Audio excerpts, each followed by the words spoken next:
My name is Mike Jimenez, and this is The Acquired Taste. Hope everyone's having a fantastic Friday. The end of the work week is here, so why not just relax with us from noon to 1:15. We're going to be talking about sports, pop culture, and nostalgia. It's going to be a fun show today. Lots to get into. Joe Garcia is producing today's show. We're live on Twitter, live on Facebook, and live on YouTube. YouTube is the one that we love the most, okay, because that's the one that helps us get the sponsors. Subscribe to The Acquired Taste. Again, having a fun time. My voice a little bit hoarse today. A little bit hoarse. Joe Garcia, how you doing today, my man? I'm doing good, man. And why is your voice hoarse a little today? Because I was peer pressured into karaoke last night. So for those of y'all who don't know, if you follow me on Twitter at MJ Acquired Taste, or on Facebook or on Instagram or wherever the social media platform, last night I was at Serenity Manor, which is one of our new sponsors, and it's a hall, if you will, right? It's a venue for things like weddings and receptions and bridal stuff and baby showers and things like that. Well, on Thursday, they have a bar there, by the way. On Thursday, they decided to have their first karaoke night. And next Thursday, they'll have a game night. And the following Thursday, a karaoke night. And it was different because this was a family atmosphere. Some people brought their teenage kids out there and they were, karaokeing as well. And it was around 9 o'clock. And we had some of the listeners to The Acquired Taste hang out over there with me. They showed up. So I stayed for one beer, which led to number 2, which led to number 3, which led to number 4. And it was already the end of the night. I was going to be there for maybe about an hour or so. Turns out I was there for 3.5 hours. Yeah, it was 9 o'clock, and Jason Garcia is on Twitter on a rant saying, it's 9 o'clock. Mike still hasn't taken the stage. Exactly. So Jason's giving me crap about it, and I thought, okay, I'll go up there. So I don't know what I'm going to say. Video. Dude, no, man.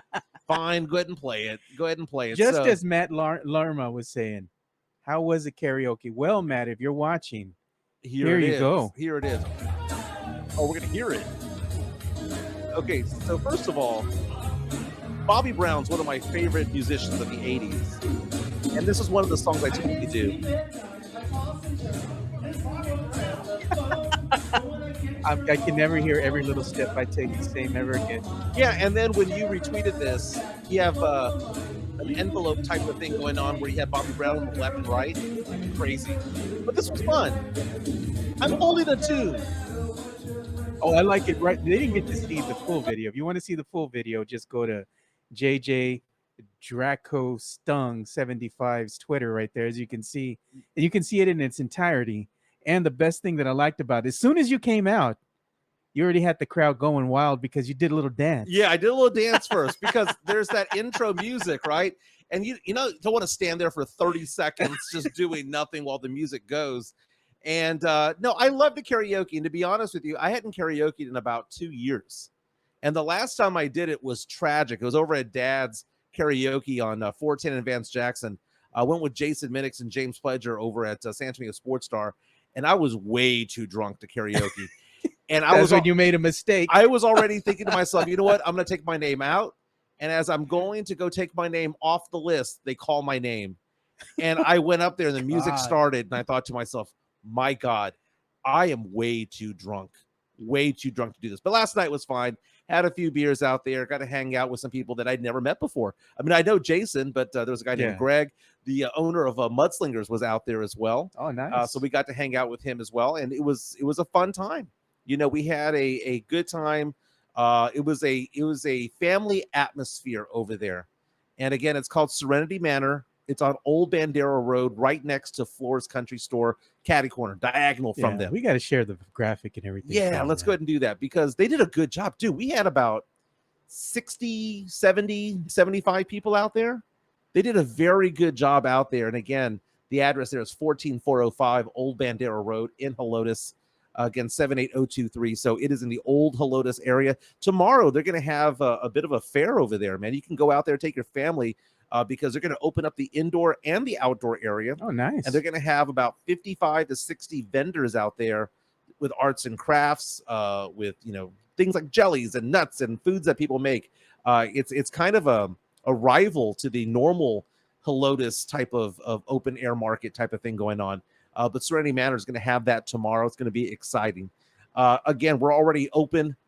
The phone lines are open, should I say, or should I say the text lines are open, because people are reaching out to us on YouTube right now. Again, if you follow us on YouTube, I can actually see your comments in real time, and a lot of them are coming in right now. Chris Gonzalez saying, "Happy Rebecca Black Day."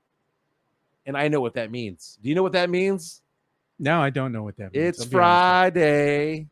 So he sang a song. Oh, yes. 15 years ago called Friday. Friday. It was so annoying. One of the worst of all time. Daniel Castro saying dogs howling. Yeah. Okay, dude, come on, man. He did that yesterday. I am not the greatest singer of all time, but when I karaoke, more often than not, I don't suck. Okay, I'm actually decent. You guys are making fun of me. And the fact of the matter is that all you guys give me crap and just pile on me all the time. And when this video was posted yesterday, I got very little pushback on it. Very little of it. Because you know why? Deep down inside, you guys know that wasn't bad. It wasn't bad. It was okay. But Serenity Manor, again, is going to have that open air, also indoor event tomorrow where you can go by and check out all the vendors out there. That's going to get going early in the morning. You can go on their website to go check that out. And then also, karaoke will continue 2 weeks from yesterday. So it will be every other Thursday. Next Thursday, they're going to have a trivia night. Daniel reaches out and says, "I love you, Mike. I love you back." Carlos says, "Ha, decent." You know what? I'll take it. Decent is pretty good. Others are asking Mike saying the fact of the matter is, I haven't said the fact of the matter is yet today. Why wasn't Moneybags there? Well, Moneybags isn't there yet because he hasn't moved back to San Antonio. Allegedly, it's going to happen sometime this month or next month. I say allegedly. Tim reaching out and asking, "Hey, what about the Spurs tonight? The Spurs wrap up Pistons. The Summer League." Well, they might have one more game after this, but they're playing the Pistons tonight. No Victor Wembanyama. Wemby is on vacation, a well-deserved vacation. We'll talk more about Wemby in this show. We're also going to get into a lot of pop culture news. Hollywood has come to a halt. The writers are on strike, and now the actors have decided to go on strike as well. So what does that mean to you? What does that mean to me? We're going to also talk about a San Antonio Poker player who made a wonderful run at the World Series of Poker. I mean, he made some big bucks. Big-time bank. 6 figures, man. 6 figures. Yeah. 6 figures plus. Yes. 6 figures plus. What a ride. We'll talk about the hand that eventually knocked him out because it was kind of brutal. Yeah. But we'll get into that. Again, sports, pop culture, nostalgia. Subscribe to us on YouTube. Please hit that subscribe button. Please hit that like button. And oh, by the way, speaking of karaoke, we're going to party. We're going to celebrate tomorrow. So bury the lead right here. Tomorrow, we're going to celebrate the first month of the Acquired Taste podcast. The goal, again, was 400 YouTube subscribers. We got 500 in our first month. And right now, at 526, we're growing by about 5 to 8 per day at this point. And we're going to celebrate because I told you that when we get to 500 we're going to actually go and celebrate. So tomorrow, we're going to be over at Mad Pecker Brewery.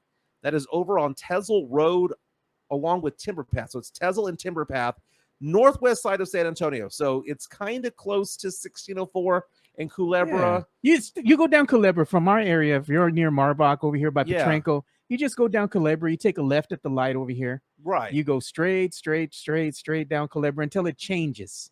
And you keep going straight. Yes, it's not Alamo Ranch. Yeah. Okay. It's not. This is a laid back place. You can wear shorts. Okay. No dress code. There's required. No major dress code. You can wear t-shirt and shorts. It's a laid back place. And we're going to meet there tomorrow at 6:00. Maybe have some dinner, maybe get a burger, have some beer. They brew the beer there. Okay. It's a very good. They do. I've tried it. You've been there. I've been there. A lot of people who reached out to us yesterday were like, "Man, we like that place. It's been a while since we've gone." Head over to Mad Pecker tomorrow. Hang out with me. Hang out with Joe. 6:00. If you want to DM us, let us know that you're coming. So we'll get a table big enough to kind of celebrate the fact that we had a successful run. And it's thanks to you guys, because if it wasn't for the 526 subscribers or those watching on Twitter or those watching on Facebook, we would have no show. We'd be talking to ourselves. Yeah, look at that. JC, it says, "Howdy, y'all. Hashtag special leaf. Hashtag SA for essay in the house. Have a great day, y'all." Very nice. Very nice. Chris Lehal reaches out and says, "I'm wearing a $500 shirt and a $1,500 hoodie and some $300 jeans. Oh, wait, that's Moneybags, Jeff Garcia." Jeff Garcia from Locked On Spurs and Ken's 5. And speaking of Jeff Garcia, Moneybags, talking to the owner of Mudslingers yesterday. Mudslingers Bar, by the way, on Thousand Oaks, the coffee shop, rather, is amazing. Okay, and they have a drink that Jeff Garcia named the OG OJ. They also have a drink about Victor Wembanyama called the Alien. Yeah. So we got to go check that out. I've been there before a couple of times, and man, I love the mini donuts they've got there. But we were talking to the owner. He was just ragging on Jeff. He goes, Jimenez, I can't believe you got a nickname to stick to Jeff Garcia. Moneybags. Moneybags. With a Z. With a Z. We changed that. It was Moneybags with an S originally. And then we realized he's from the South Side. We got to make that a Z. Okay. Yeah. And man, that has stuck. That has stuck. And I don't think that Jeff is liking it anymore. I mean, he's smiling, but is there a tear behind that smile? Crying on the inside. He's crying on the inside. Hey, we got some ideas here too. We're saying, hey man, if you all give us some love and you give us a tip, you're enjoying the show, you're buying us a beer, we're going to send you something back courtesy of Bear County Social Apparel and MCS. They came up with this little nice graphic, Monopoly board. Really good job. So we're going to use that some way, somehow to make some stuff for you guys. Moneybags is sticking. Chris reaches out to us on YouTube, says Mudslingers is the truth. Place is fire. It is. Tim says he's got to try that Wemby drink. And we were debating another drink, right? You and I, before the show started, were laughing about Jeff Garcia from Locked On Spurs. We were laughing about the whole Moneybags thing, how it's still 4 weeks later is still a thing. It's sticking. We were talking about the fact that Mudslingers should have a new drink specifically for Jeff Garcia, and you named it Moneybags, right? Moneybags, but have it like you said, a green tea. Green tea. Oh my God, that makes perfect sense. Yeah. I'm gonna have an OG OJ, a Wemby, an Alien, and I'll have the Moneybags. The Moneybags. Yeah, we're gonna have fun. When they go ahead and do that, they roll that out, we'll be there. We're gonna try it out, and we're gonna have a little graphic that we're gonna put the drinks on in honor of Jeff. Yeah. I think they should do it. Thomas, if you're listening, make it so. One of the owners over there at Mudslingers. But speaking of Jeff Garcia from Locked On Spurs and Ken's 5, don't forget to subscribe to him. I listened to that podcast daily. Yesterday, he had Brandon Medina, who's going to be our fantasy god here. The show starts August 6th. He had Brandon Big Papi Medina on yesterday, and it was so nice to see Brandon get piled on and ragged on by people. He was pissing people off because on Locked On Spurs yesterday, he was talking trash about Blake Wesley, who's going to enter his second season with the Spurs, and apparently people did not like it. He said it was going to be a hot take. He was bringing the hot take. Yeah, he said he's done with them. Yeah, that he's done. No. And I was watching it on YouTube because Locked On Spurs has a YouTube channel as well, and I was watching it, and Brandon was just very adamant about it. He's done with Blake Wesley. And, Jeff is trying to reel him in. So, again, you can subscribe to the podcast on Spotify and places like that. But you can also subscribe on YouTube as well. Jeff G. Spurs Zone on Twitter as well. But there was an article that Jeff wrote earlier today that I found to be interesting. He was talking about the fact that the NBA commissioner says that he's happy with how Victor Wembanyama treated the whole incident with Britney Spears. That he's happy. The commission's going on to say that Wemby has so much media attention coming his way, and at the age of 19, Wemby's doing a fantastic job. And I agree. I don't care what Britney Spears says. Britney Spears wants a public apology, and Wemby has not offered one. The Spurs have not offered one. And to me, that speaks volumes. That says so much that they haven't done this because they did nothing wrong. Britney Spears, if you don't remember last week, before the first Summer League game for Victor Wembanyama the day before, went and wanted a photo or a selfie with Wemby and ran after him. There's video of this, and tapped him on the back of the shoulder, on his back, and Spurs security, not knowing who she is. It's just some random chick who approached him and just completely threw her arm back, and that arm then hit her own face. Yeah. She says, I was assaulted. She wanted charges filed. Las Vegas police looked into it. No charges.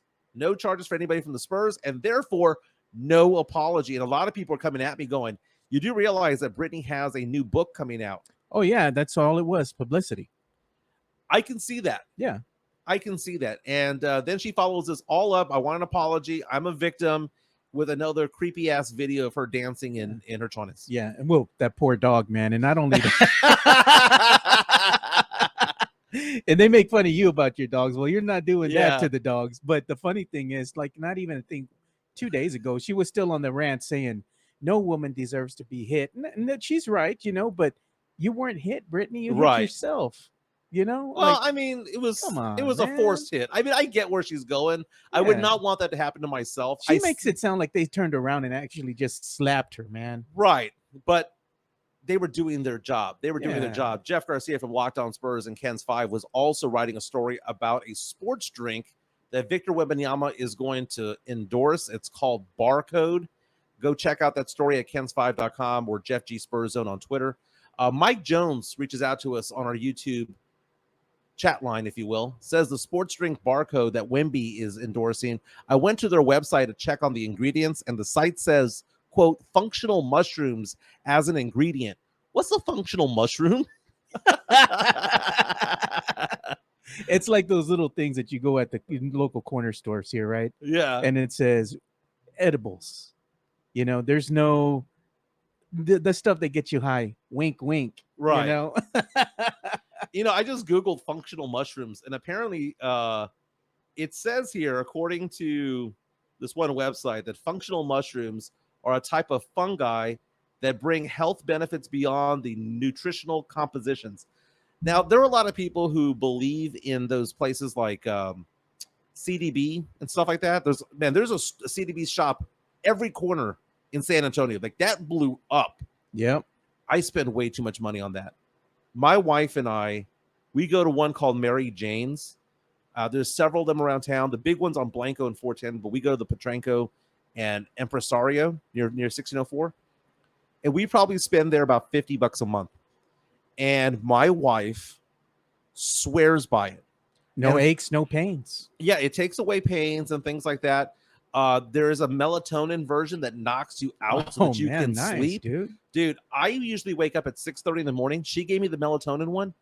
I had to force myself awake at 9:45. I had already missed work. Wow. And I had to prepare for this show. This was a few days ago. I think it was Monday. And I told her, I said, that thing almost, I didn't say like almost killed me. I mean, I'm just joking, but it put me in such a deep sleep that I had not had that deep of a sleep in a long, long time. So they're not sponsoring us, but the fact of the matter is that I do use CBD from time to time. So does my wife. Yeah. There are those creams. So what is a functional mushroom? Mike Jones asking this question. I'm going to go ahead and say maybe it's something like that.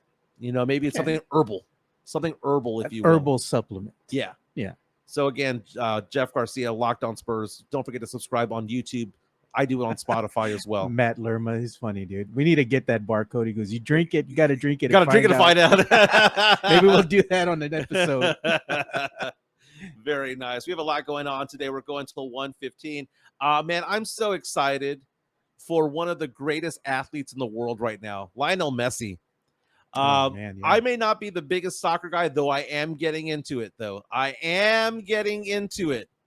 Fact of the matter is that he is now playing for Miami, right? So a Miami team starting, they're thinking at the end of the month, he'll play his first match for that team in Miami.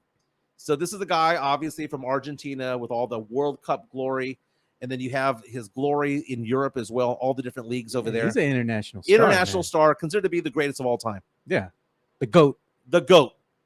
He's now in his mid to late 30s, comes to the United States, going to make a butt ton of money. Just a ton of money over here. And he's living in Miami, dude. I mean, living in Miami, tens of millions of dollars. And there are photos of him out and about yesterday, grocery shopping at a Publix, which is their version of HEB. Yeah. Out there just outside of Miami. And I would say that probably 95 to 98% of the people in that grocery store had no idea who he was. But a few people spotted him and asked for selfies, and he was kind enough to pose for a few photos. Look at this guy, man. He looks just like your stereotypical dad, right? Yeah. He's out at Publix, grocery store buying milk, and he puts, we all want to be this guy who went to buy milk, bread, and egg tonight in a supermarket in Miami and suddenly bumped into Messi. You know, Yeah. it's one of those things like you can't make it up. And what I'm showing you all right now, it's coming straight from the article that's posted on si.com. And they have a bunch of photos here that's showing Lionel Messi with fans over in the supermarket. It's like Mhm. one of our fans, like Spurs fans here, and you have Wembanyama just going, casually to an HEB, taking pictures with the fans. Well, I mean, that's a little bit different, man, because Victor Wembanyama is 7'3", Yeah, right? yeah. You're gonna spot him wherever he goes. 'Cause- Lionel Messi's 5'7". He is my height, okay? And he just has the beard, the iconic beard half the time, but he walks into a grocery store, and in the United States, though soccer is big, it's not as huge as it is in other parts of the world. Yeah. And he signed a 2.5-year deal. $150 million, not including what he's going to make out of Apple and Adidas. Jeez, man. So he's making some bank over here in the United States, the tail end of his career. He is the GOAT, but he can go to a place like Miami where he can be loved, have all the Hispanic flair, the Latin flair, because if you go to Miami, may as well be South America. Yeah. And he has the weather. He's got the beaches. He's got the girls. He's got all of that stuff going on. When I say the girls, I'm talking about something to look at. I'm assuming. But my goodness, I'm happy for him. Look at his shopping cart, man. Yeah, they were looking inside to see what he got. It was like cereal. Looks like he has crackers or something in there. I'm like, man. So, I mean, I like this. Messi being a normal guy for once. He can't do this in Argentina. No, man. He can't do this in Buenos Aires. He can't do this in Paris. Dude. He would get swarmed. No. I mean, it would cause a riot if he was down there. He would need security detail. It looks as though there was no security around this guy. This guy is a legend all over the world. And he's at a Publix grocery store just chilling and vibing, just getting some Cheerios. He had the dad look down, man. Yeah, he did. He did. He had the sandals, the shirt, the shorts. He looked like he shops for clothes at Costco. Yeah, he had that look going. And I say that because half my clothes come from Costco. When you're of a certain age, the Costco clothes starting to look really good, man. They do look good. It's convenient because you're already there. I love me some Costco. By the way, thank you to everybody who is supporting Katie Goodman. She was on our show yesterday. Oh, yeah, man. And we did the whole buy me a coffee. Yeah. And typically that is something that we've done the past few days or so, saying, hey, if you like our show, there you go, and want to break off $1, break off $5, just say, hey, thank you for the effort. Thank you for being part of our lives and entertaining us. Keep the show going. Keep the lights on. You can go to buymeacoffee.com or check out that QR code. Again, it's buymeacoffee.com/acquiredtaste. And yesterday we were asking for people to donate to Katie Goodman. And because she is going to be shadowing Fox Sports in Australia for the Women's World Cup later on this month. And it was something that just popped out, like an opportunity that came out of nowhere. She's not going to be on air. She's not going to be employed by them, but she's going to have the ability to shadow, kind of an internship type of thing, which is huge because she does a lot of work for San Antoni FC, for the Houston Dynamo, for the MLS team in Austin. She does so much UIW sports as an announcer. Yeah, she's calling games, man. She does a great job. And she reached out to me yesterday. We were getting her on the show, and she was telling me about this whole opportunity, how excited she was, and then was like, man, but the cost associated with this, I have to go get a passport. I need to get an expedite. I need to drive over there because they don't do passports here. If you want one done on the spot, you got to drive to El Paso or Houston to make that happen.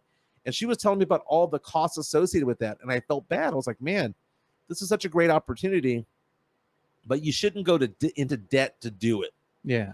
So we asked people to reach out. And if you want to donate a beer, if you will, for her, that's a $5 donation for her. We're trying to pay off the passport. Yeah. And going to be honest, last I checked, we're $40 short. Yeah, so we're almost there. We're about 80% of the way there. Yeah, I'll donate 20, man. I'll give you 20. Then we're $20 short at this point. Yeah, it's like, come on, guys. I mean, if you are watching the show, just click on that, go and put the link in your URL and then, and go ahead and use your phone and scan the QR code. Donate, man. And any little bit helps, even if it's $5, $6, $10, whatever you can, you know? A little something goes a long way. And Katie Goodman is a very, very good person. So I'm glad that she's going to be able to live that dream. And she's going to rub shoulders. And that's the thing. When you rub shoulders with people in that industry, you get to meet people. Because this is a society where it's not what you know, it's who you know, especially in the media. Sure is. And because of that, we hope that she rubs shoulders with the right people to get that gig that she wants. She's going to be big time. She's going to be big league. And we have the receipts. She said that she won't forget us, Joe. She says that she will not forget us. She won't forget the little people. More sports topics to discuss today. Novak Djokovic advanced to the finals at Wimbledon over there in England. Death, taxes, Joker wins. Those are the certainties in life. And I want to get into this a little bit, man, because I know that a lot of people who watch this show, I want you to know we talk about lots of different sports, right? It's beyond Cowboys and Spurs and whatnot. We're talking about poker. We're talking about Wimbledon. We're talking about soccer, all of these different things, because get a taste of everything when it comes to things, right? Go back and forth, right? I call it ADD radio, right? Just 5 or 6 minutes on topic and let's just move on.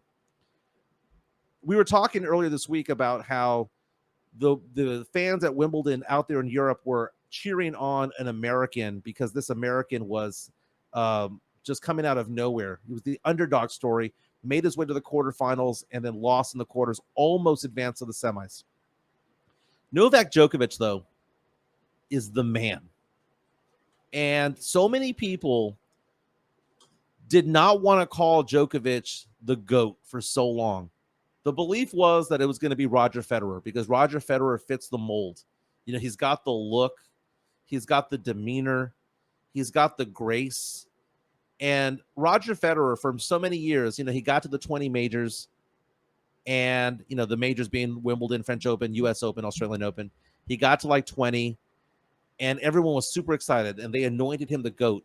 And then out of nowhere, Rafael Nadal caught up and everyone's like, well, Rafa, the vast majority of yours are French Open titles. So, you're not all around the greatest. But then he started winning some of these hard courts and he started winning Wimbledon. And then all of a sudden people were like, okay, it's joint GOATs. Yeah. And then Novak Djokovic, always behind them, 2 or 3 or 4 behind them, right? And because for the better part of 20 years, the 3 of them have won 80 to 90% of the majors for the last 20 years. And I used to always tell people, Joker's going to be the one that wins the most. And what happened this year? He won 2 titles this year, the French, and he won the Australian. And now he became the all-time leader with the 23 Grand Slam titles, 10 Australian Opens, 7 Wimbledons, 3 French Opens, 3 US Opens. And now he has a chance to tack on another one and get number 24. This is a guy that no one wanted to anoint as the GOAT because he was a bit of a jackass. They call him Joker for a reason. It's because he was kind of crude. He was not prim and proper. He was not the Wimbledon vibe. He was just some brash guy that got under people's skin. He would talk trash and he would do all of this and people just, they just didn't like him. He wasn't very professional. He's tennis. Just being himself, man. He was being a dick. Yeah. Is what it was. Hey, man, that's who he is. But he grew up. Yeah. He grew up. He has become more mature later on. And then just when people were starting to embrace him, he decides that he's not going to get the COVID shot, which is his prerogative. Okay. I'm not saying that he should or shouldn't have. Okay, Kyrie. But because of that, he had to miss like a year's worth of majors because he wasn't allowed in Australia. He wasn't allowed in certain places. So his numbers should be higher. But think about this. He is 36 years old. This is a guy that when it comes to service games, there's been 114 that he has served this Wimbledon final, this Wimbledon tournament. He's won 111. 111 out of 114. 97% of his service games he's winning. And if you win your service games, you're going to win the match. That's a pretty high number. And he's going to play more than likely the number 1 seed in the tournament, which is weird because, Joker is the GOAT who won the 2023 French Open, the 2023 Australian Open, and won Wimbledon last year, I believe. And somehow or another, they ranked him number 2. The number 1 guy, how many majors has he won? 0. And Joker's out there at 36, beating 21-year-olds, beating 19-year-olds who typically dominate in tennis. It's amazing. Joker is out there like, and that got me thinking. I was asking you before the show. Yeah. Do you hate it when people are just so good at something? Like, or because like Tom Brady with his 7 rings, I got tired of him. And like there was a point where I got tired of him. But for Joker, and I do follow tennis because I play tennis, I don't get tired. Like I just look at brilliance. He's not just winning, he's destroying the competition. He's not just like LeBron James right now, right? Or let's say LeBron James 2 years ago was still considered to be the best player in basketball, right? He was like, oh, you're mid-30s. But it was like, yeah, but Giannis is right there with you. And Djokovic is right there, or Jokic is right there with you, right? But right now, it is Novak Djokovic this high and everybody else this low. It ain't even close. Yeah. Like this guy might end with 30 Grand Slams. Don't hate, appreciate. He wins this one and then goes off and wins the U.S. Open, and he wins all 4 in a year? You got to be kidding me. At 36, this would be one of the greatest feats of all time when it comes to sports. And I need people to understand this because people are going to talk about this come September when the U.S. Open comes around, and it's going to be the big story. What is Novak Djokovic doing? But he's in the finals. His finals opponent has yet to be determined because there's rain over there, so that other semifinal has not happened. But this weekend, I'll be watching.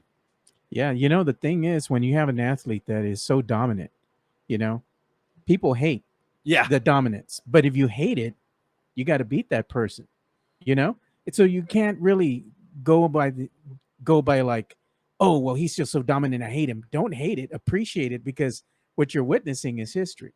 Because how long is it going to take somebody to accomplish this feat again? We'll never see it. And he's at 36 years of age. I mean, his conditioning, his peak conditioning right now must be insane. Like when you get of a certain age, the body don't hold together no more.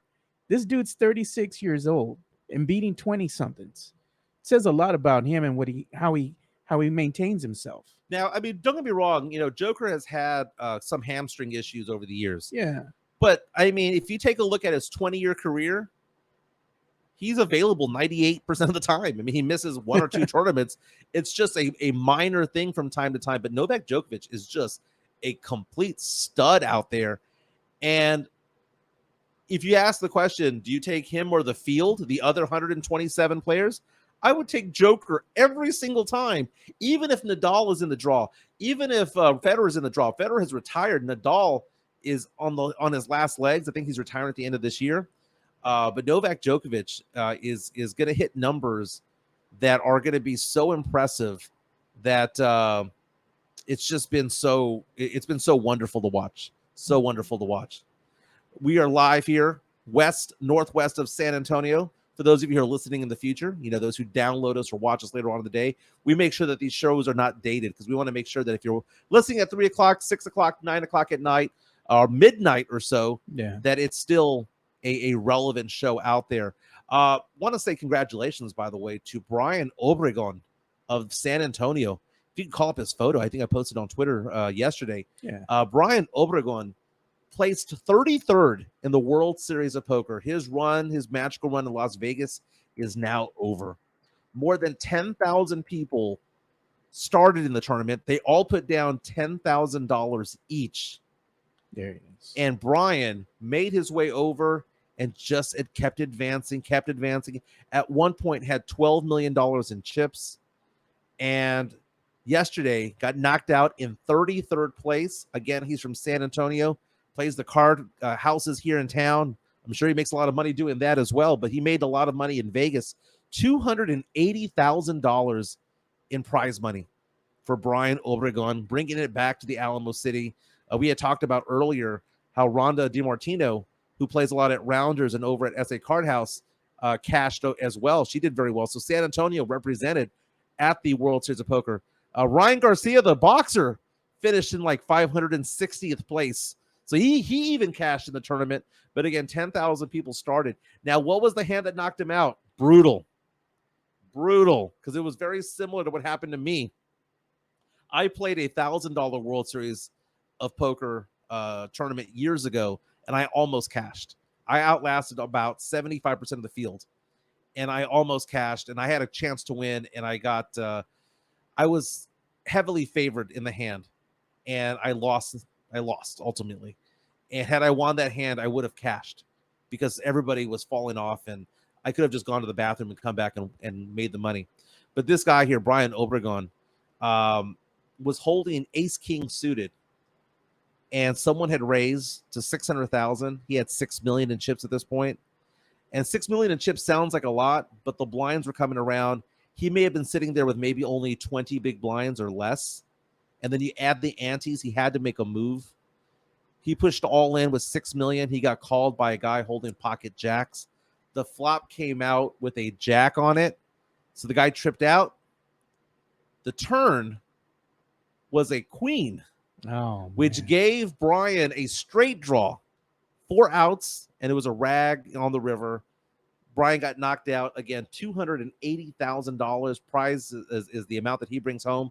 But what a run! 33rd at the World Series of Poker. Last I checked, there's about 20 left. And what they do is they go to 9. They get a final table of 9, and then they continue it in November. It's called the November 9.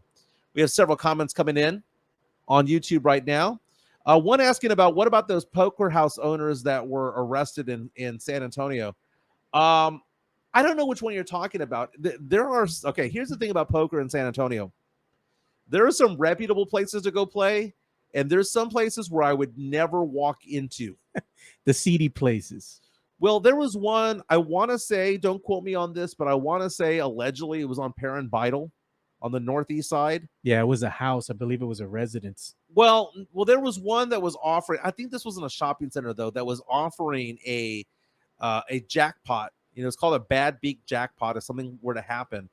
And the bad beak jackpot was tens of thousands of dollars going to the loser of the bad beak jackpot. And apparently what happened was it hit and they didn't pay. And then suddenly, a day or two later, they emptied the place out. So there are certain places that I go to in San Antonio. I go to Rounders, I go to SA Card House, and I started going to that one that used to be Marie Callender's on 410 Calendar. Oh yeah, it's still there, man. That was a pretty good vibe. That was a pretty good vibe. I forgot the name of it, but it's a what's it called? It's a restaurant that serves like pho. They serve like pad thai, things like that.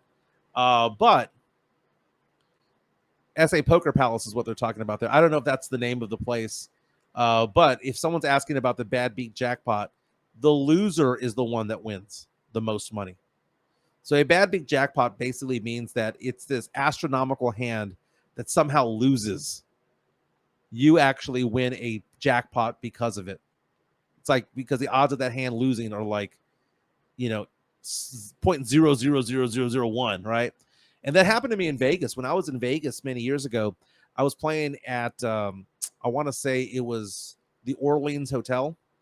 And everyone had moved over to this tournament side. And I'm playing with like 2 other tables when it comes to cash games. And what ended up happening was the bad beat was broken. No. And everybody at the table got to split the jackpot. I got $300. All my friends got $300. Everybody that was on the table in which it happened got like $2,000 or $3,000 each. The person who won the hand got like $25,000. The person who lost the hand got like $50,000. And they had to stop the place and they had to like tell everybody, don't move, because they wanted to make sure that the people that were in the room got paid out and that people didn't like rush in to pretend like they were in the mix, because you had to be at a table playing that hand to qualify for winning. So not only did the loser of the hand win and the winner of the hand win, the whole table won, and all the tables around them won as well. We all shared a jackpot of like $100,000, but I only got $300. Funny thing is that one of my friends missed out because he went to the bathroom. Oh no! He went to go take a piss, and we're all getting paid out $300, and he took a piss and he ended up losing. That was an expensive piss. That was an expensive piss. We're going to about 1:15 over here. Special shout out to Cynthia J. Sanchez of J. Parr Real Estate. She was our very first sponsor here at the Acquired Taste. Her number is right there, 210-273-0748. Cynthia J. Sanchez, in business for 16 years. And she is somebody, man, she is a winner when it comes to real estate. She is a top producer, Follow her on social media as well if you want to look her up, Cynthia J. Sanchez. You'll see all the prizes and awards that she wins for the number of houses that she sells and the price point at which she does it. We're talking about houses that are as low as 150,000 all the way to $1 million homes and everything in between. Cynthia J. Sanchez does it. Works a lot with the military community, a lot of the faith-based community. She's really big into her church. She's really big in helping people. She was a claims adjuster for USAA for many years. So if you're a USAA employee, she knows what you're going through because she worked for USAA for many years before becoming a realtor. And as a claims adjuster, when she takes a look at a home that was pre-owned, she will look and inspect it as an adjuster rather, to make sure that you're buying a house that's not going to crap out on you. It's a very, very cool thing to have. Cynthia J. Sanchez, 210-273-0748. She's my personal realtor. She sold me my house in West Bear County, and it's gone up in value. Bought it for $306, valued now at $486. I'll take it. I like equity. Yeah. I like equity. Maybe. And then also, you're looking for a rental property, want to try out an Airbnb type of place. She'll find you a home that can satisfy that need. Cynthia J. Sanchez, 210-273-0748. Yeah, maybe she can help somebody find a house that has a doggy door so you don't leave the dogs outside. Let's talk about some pop culture news. Hollywood has come to a halt, and because of that, the memes have come out. You were showing me this meme earlier today, Joe, that I thought was very, very funny. Dude, I'm going to bring it up right now. This is the first time since 1960 this has happened. So what is that? Let's see there. That is 63 years. Yeah. The first time in 63 years that both writers and actors are on strike at the same time.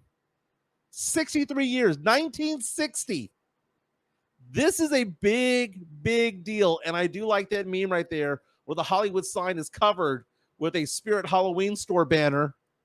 Too soon? But man, I get it though.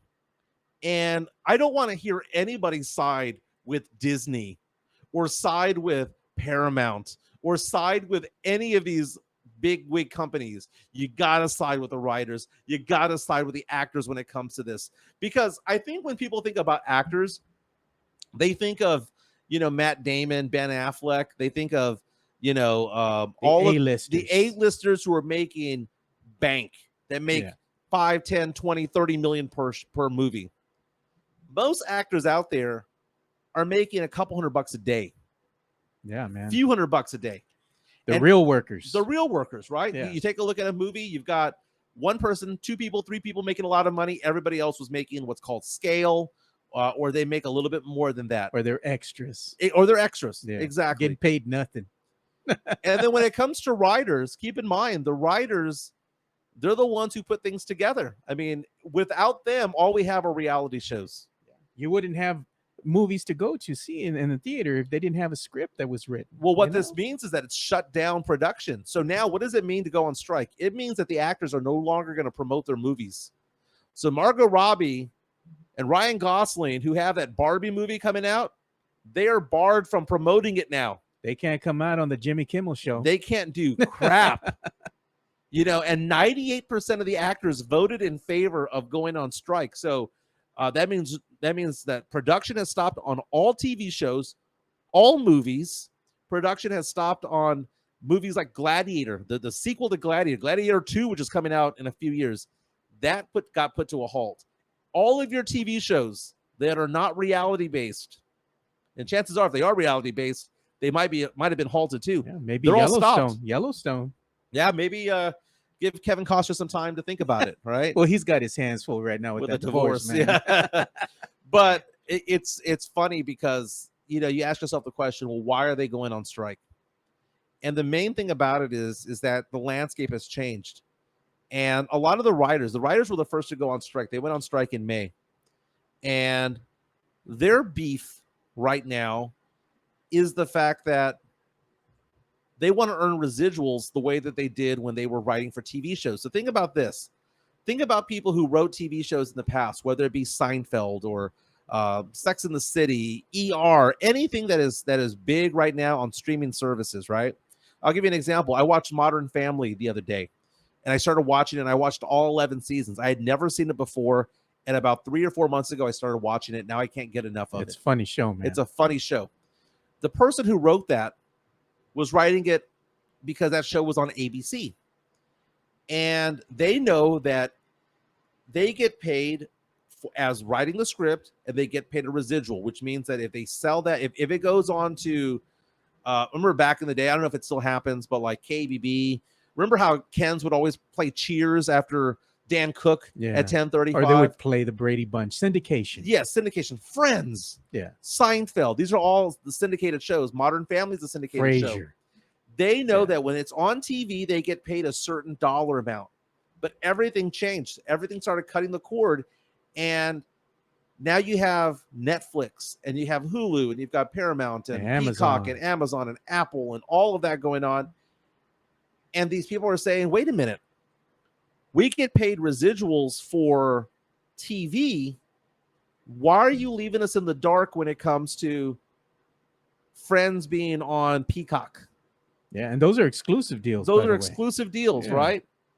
Why are you, when Hulu, when the writer of Modern Family, if I'm watching it on Hulu, why are they getting paid if I watch it on Comedy Central, but not necessarily getting paid if I watch it on Hulu? Yeah. And they're basically saying, we want a piece of the pie because no one's watching regular TV anymore. It is now all about streaming services. You know what that means, though, in the long term of things, outlook. If the writers get what they want, now what's going to happen is the streaming services that everybody's paying for that are very inexpensive right now, they're going to wind up costing more every month. Well, I mean, there's more that goes into that. Hold that thought, because that is something else that I saw on TikTok that I want to talk to you about. Thank you for bringing it up, because I completely forgot about it.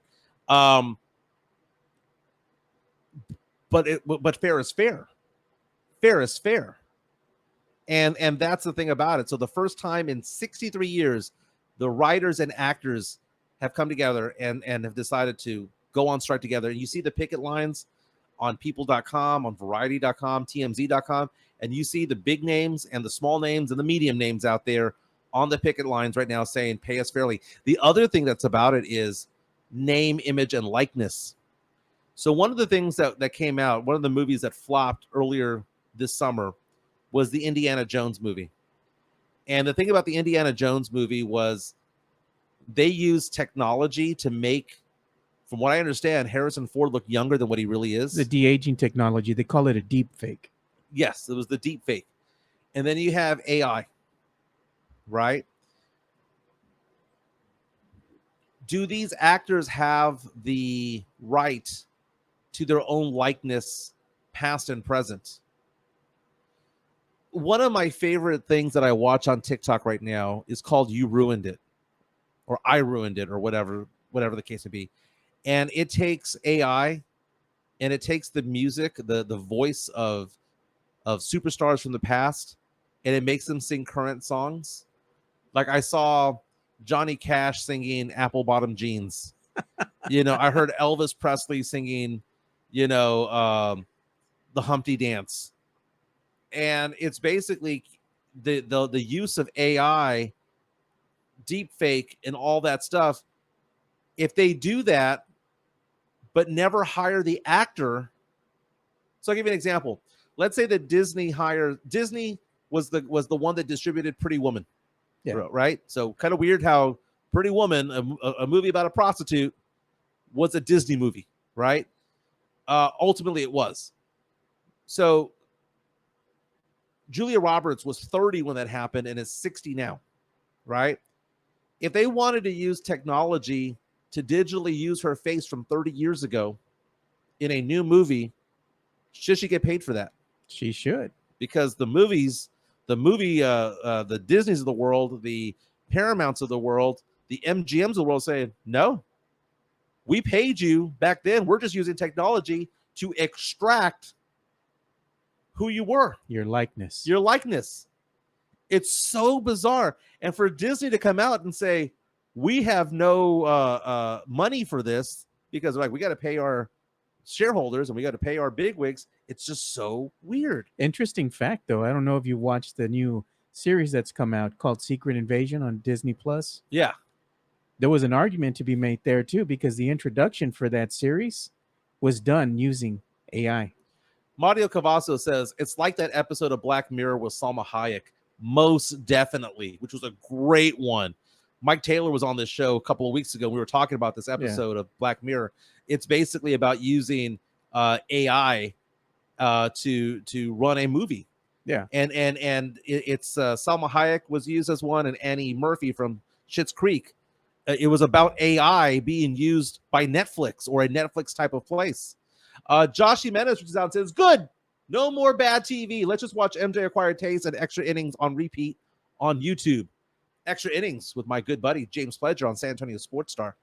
I side with the writers. I side with the actors when it comes to this. And if Disney says they don't have money, Disney right now is suffering because tourism in Florida is trash right now. So are their movies. Yeah. Yeah. They're tanking hard, man. I am looking forward to the Barbie movie. I don't care what anybody says. You know that it's gotten so bad for Disney that their new CEO, Bob Iger, said they're going to start scaling back what they're releasing as far as Marvel movies and Disney properties. Yeah. I mean, not Disney, but the Star Wars properties. It's about time. It's too saturated when it comes to it. Now, you were mentioning something earlier. There was a point that you were trying to make. I said if the writers wind up winning this, the strike breaks and Hollywood winds up cutting a deal with them, that in turn, because they're going to get paid more money, that's going to make the prices of all the streaming services go up. Okay, so that brings up a couple of things, and I'm glad that you brought that up. One was I hate that app for Spurs coverage.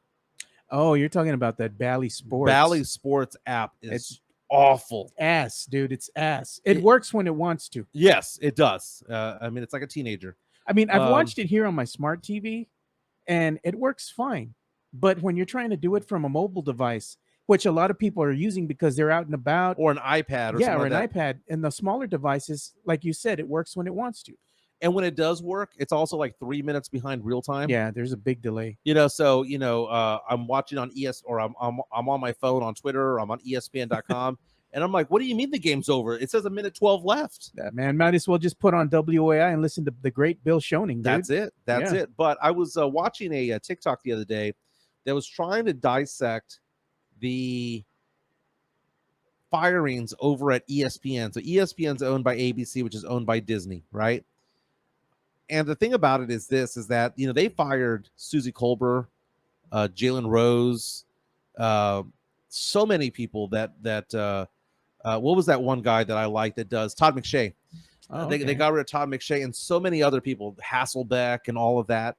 And they're saying that they're trying to cut because there's budgetary issues when it comes to it. One of the things about the budgetary issues is the fact that people are no longer subscribing to cable. Yeah. And when you pay a cable bill, it doesn't all go to, the cable company. Yeah. It gets sliced and diced. Like this much goes to ESPN, this much goes to CNN, this much goes. The slice of the pie. Right. It gets sliced and diced. And ESPN on a daily basis is losing subscribers on cable, which is what pays their bills. So what that basically means is probably in about a year or 2, 3 years from now, we're going to have to pay for ESPN. We're going to have to pay for FS1, like legitimately pay to watch them and have that channel, which we've had as a bundled package for so long. Yeah, like what you're doing right now for Bally Sports. You're having to pay $20-something every month to watch Spurs games. And we'll see what happens with that because they've filed for bankruptcy. But if you're going to get an ESPN or a Fox Sports, something like that as its own standalone network, you're looking to pay big money because they know that people can't live without their sports. Right. So if they're willing to charge people $60, $80 so they can watch their favorite team compete, they're going to pay. Yeah, and I'm going to be forced to pay $20 for a bad Bally's app to watch Wemby. Yeah. Right? Because what else am I going to do? They got you cornered too. Bally knows this. And it's such bad production value. Yeah. It really is. It's so bad.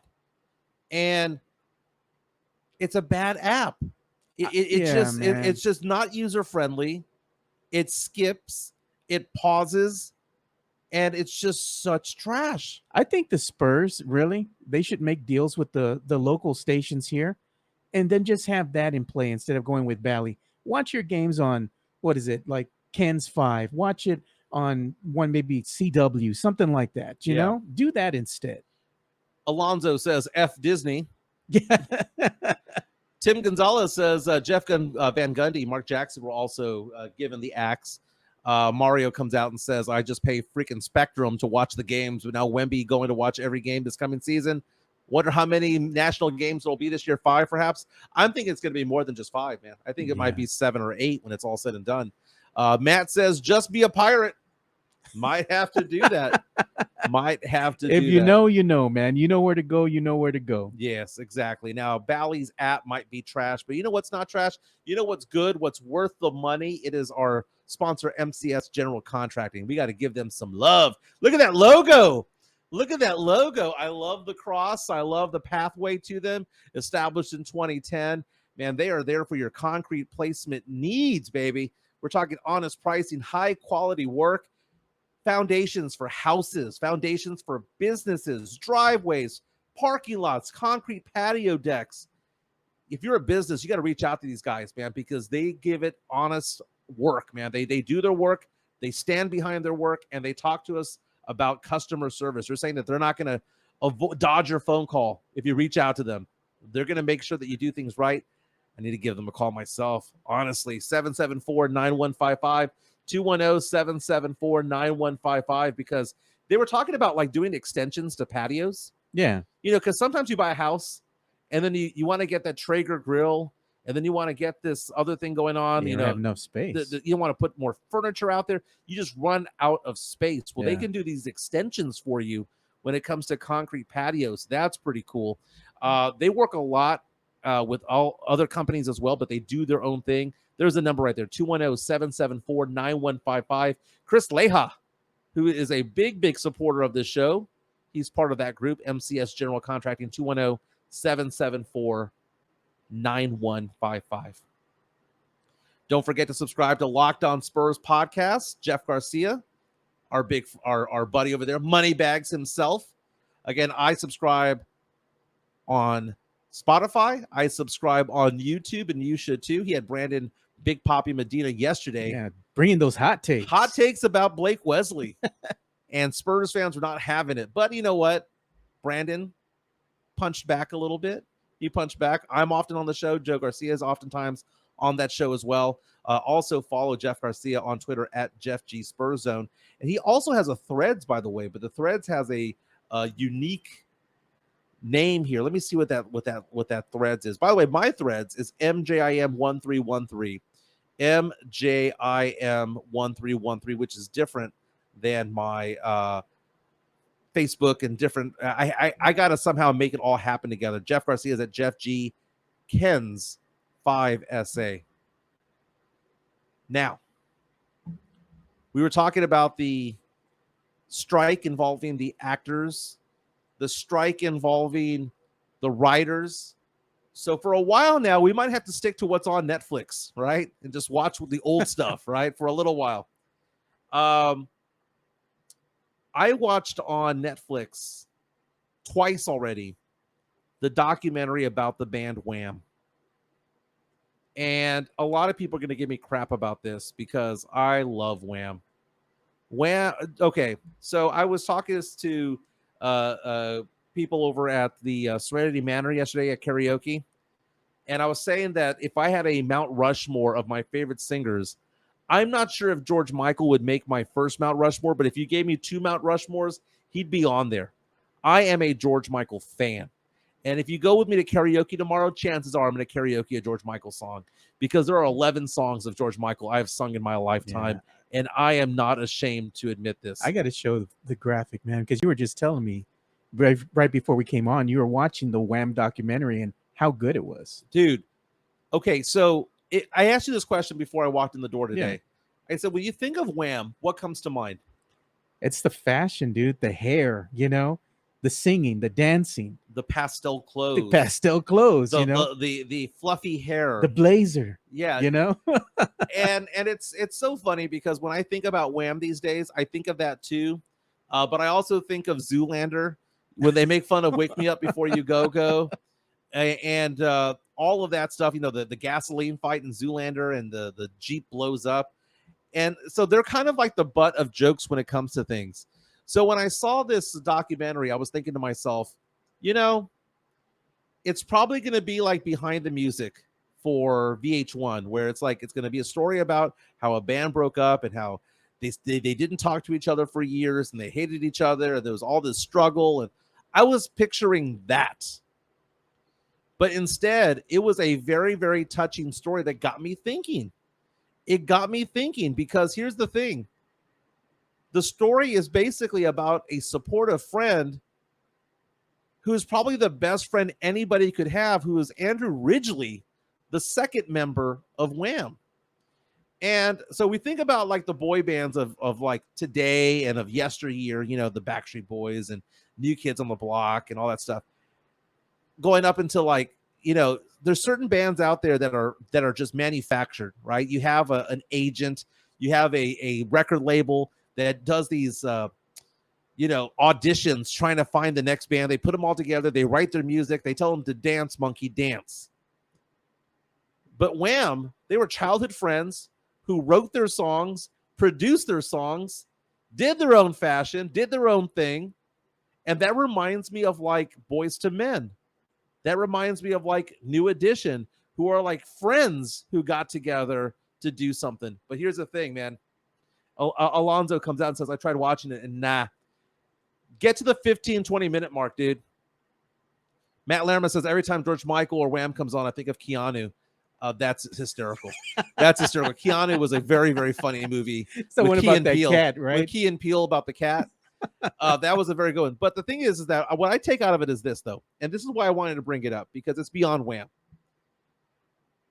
The gist of all of this was that Andrew Ridgeley realized that George Michael was so talented that he was willing to let him go and be his friend and be his confidant when George Michael decided, wanted to come out of the closet. And first said he was bisexual, then he came out and said he was gay. And he was a true friend to say, hey, I got you. And then to come out when George Michael was like, I want to produce. I want to do more writing. Well, write. I want to do this. I want to have a solo career. That's great. Let's just have a farewell tour.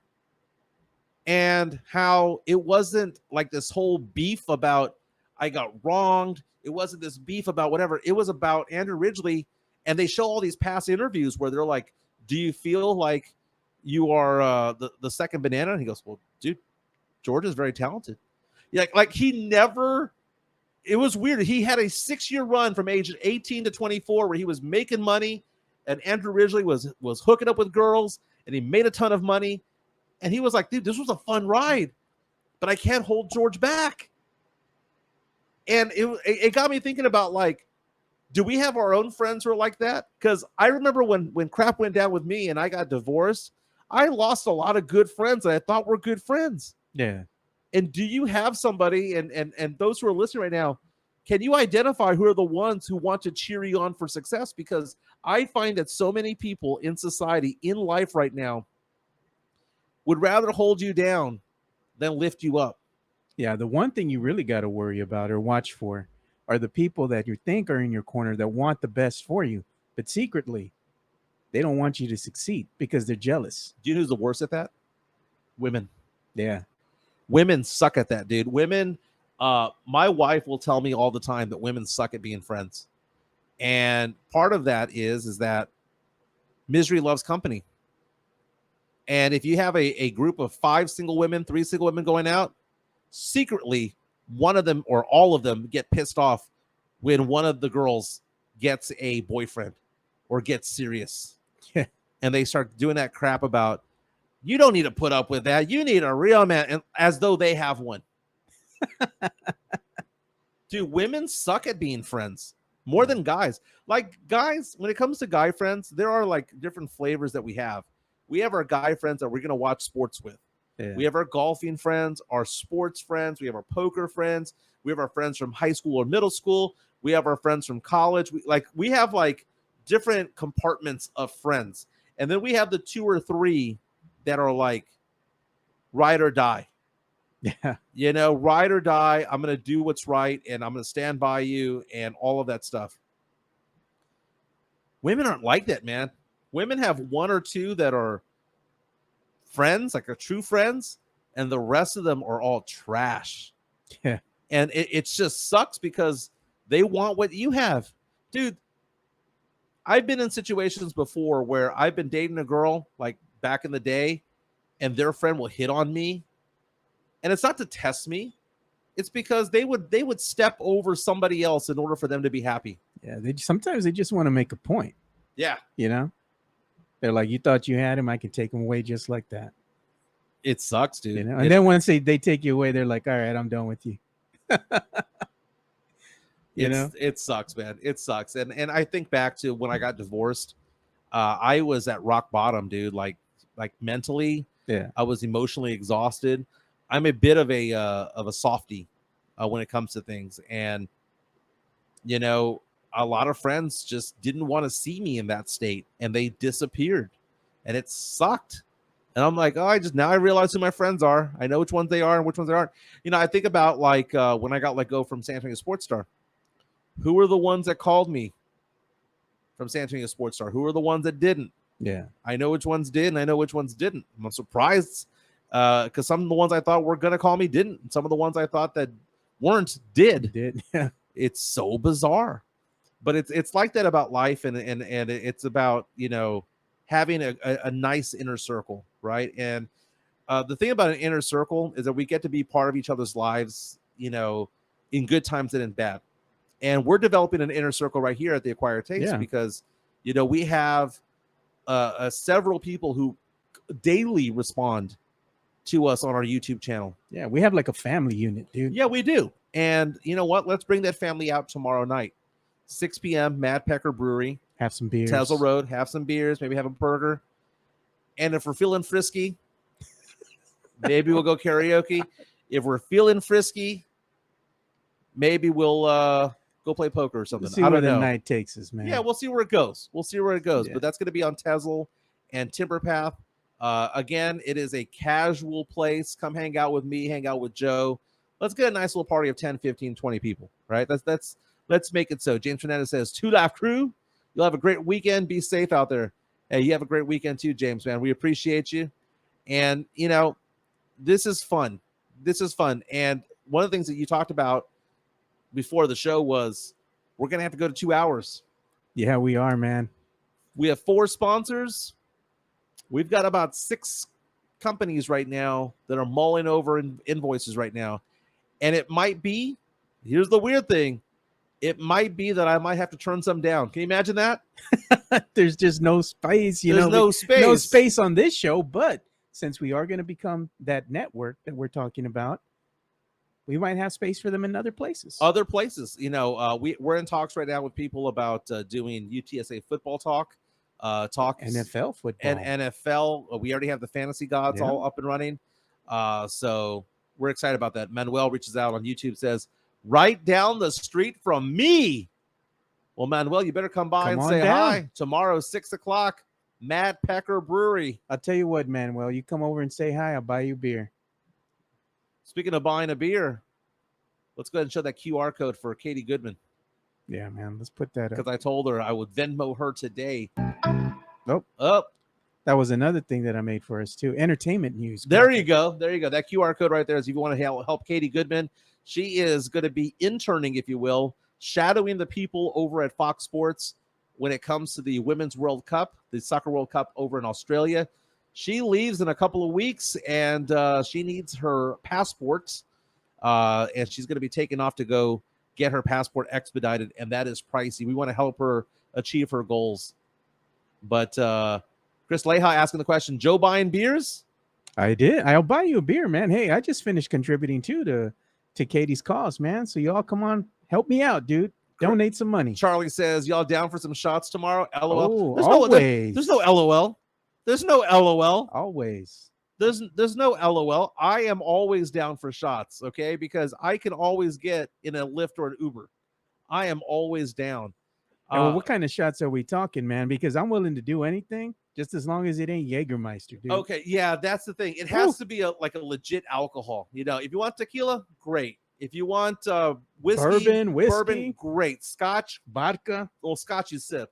But vodka, I can't do because I'll be fighting somebody in the parking lot. I mean, I could do maybe one shot or two, but then the demon comes out after that. Yeah, but if it's like I'll take a bull blaster, man, I ain't in my 20s anymore, man. I ain't doing bull blasters. No. I'm not doing any of that, and I'm not doing the fruity drinks like Purple Gecko and all that stuff. Although I will say this though, one of my favorite shots is called a three-legged monkey. Okay. And I ask for it at bars, and they always, like 80% of the time, don't know what it is. And then I teach it to them, and they go, "That's delicious." It is a shot of Crown with half a shot of, let's see here, pineapple. It's Crown, amaretto, and pineapple juice. Delicious. Tim Gonzalez reaches out and says the Texas Longhorns have their Big 12 Media Day already. You know what? I'm going to have to ask my friend Johnny Walker, who's also on there as well, because Johnny follows UT football. Subscribe to Johnny Walker. He's a man. That guy was a complete stud in high school and in college, man. Played for UT football, played for the Holmes Huskies back in the day with the Cash Twins and Wilbur Odom and all those guys back in the glory days. They also have a liquor or whiskey that I like, and it's called Johnny Walker. Yes, so there's different colors, right? Yes, sir. And so I get the red label because that's the cheap one, but Jeff Garcia Moneybags, he's a blue label kind of guy. Ah, there you go. He's a blue label kind of guy. But we're going to go celebrate tomorrow. It's going to be a fun time out there. Again, Mad Pecker Brewery, Tezel Road and Timber Path, Northwest side. If you're coming up 410, just go up Culebra, and Culebra turns into Tezel. Just keep going straight. Turns into Tezel. If you're coming from 1604, exit Culebra, go inside the loop, and hook a left on Tezel. Yeah, and you're there. It's very, very easy to find. Yeah, you're going to turn left once you pass the HEB. It's when it ends. Yes. Yeah. Very, very cool. That is Joe Garcia. My name is Mike Jimenez. Again, before you sign off, hit the like button, please. And don't forget to subscribe. Again, this is The Acquired Taste. We're going to celebrate tomorrow 500 plus subscribers in our first month. We're super excited. Thank you to all our sponsors again. And we have more sponsors coming in next week. Exciting times. One last thing. Tim's asking any guests next week on the show. We have Anthony Pittman lined up, formerly of KBB Sports. We have Anthony Pittman lined up, and we have Rhonda DiMartino, the poker player who cashed at the World Series of Poker. She says she's down for next week. I've got JJ Garena. JJ is a financial guru, if you will, like a real estate guru. That guy does so much in San Antonio. He's also a poker player. He's also a big-time Spurs fan. He can kind of, like, if you're starting a business and you want to know how do you network and things like that, JJ is your guy. So we have 3 guests already lined up.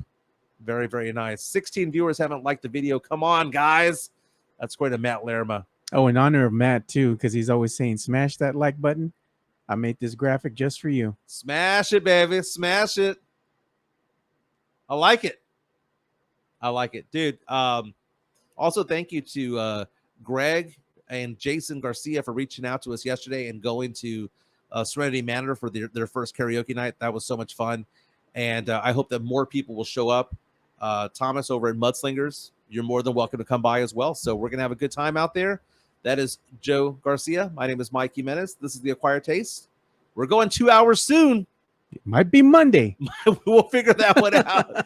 We'll talk to you guys later, man. You have a great weekend. See you guys tomorrow. Peace.